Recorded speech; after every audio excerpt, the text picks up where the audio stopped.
murume wamadhana ari kugeza.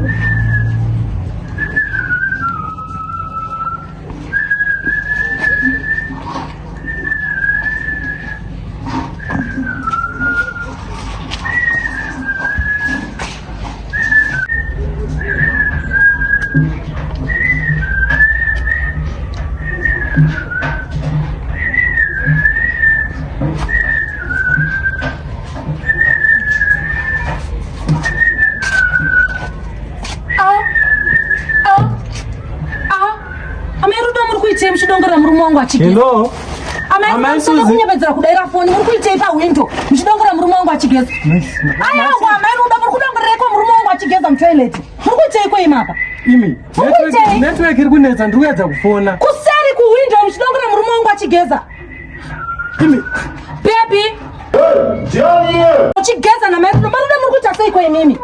Muri kudongorera kwa murume wangu achigeza na imi. Mai ruda munashura ere imi. Imi. Ndiri kukudza kuti ndiri kufamba. Aiwa uyenyu tinatopedzerana. Titi mani mai rudo. Hamudongorera murume wangu achigeza imimi. Churudzi ichocho. Ina ndongo choko nyararai kuti zi. Nyararai zvenyu. Ndakubatai ku window kumudongorera murume wangu achigeza. Mother, isi tinozoti kana iri network yepanapo inobatira pasi. All right, you still have the mouth to talk. Muchina muromo wokutaura. All right. Ndongorera murume wangu achigeza imimi. Ndongorera murume wangu achigeza imimi. Rubbish. Ngazvipere. Unzenza kunzokucha kuti unzenza takagarisana semhuri panapa. That's not it. Ndagumbuka mai rudo. Ndatsamwa pekupedzisira. Hamudongorera murume wangu achigeza mai rudo. Muri kuzvinzwa. Muchiri kuda zvogara panapa kana kuti hamuchava. Amai rudo zokaya patipedzerana. Uyai pano. Uyai pano tipedzerana. Uyai pano. You still have the mouth to talk madongora murume wangu ndakanya. Iwe mukadzi iwe. Nana ndichida kuto experimenta kuti kwa murume wako kusazvara ikoko bhoere uko.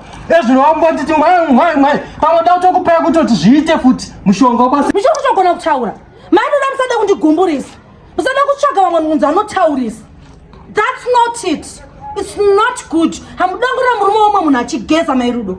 Musada kudaro so. Ndagumbuka kusvika pekupedzesera. Pakuda kuenderera. Kuedza. Musada kundinzwa.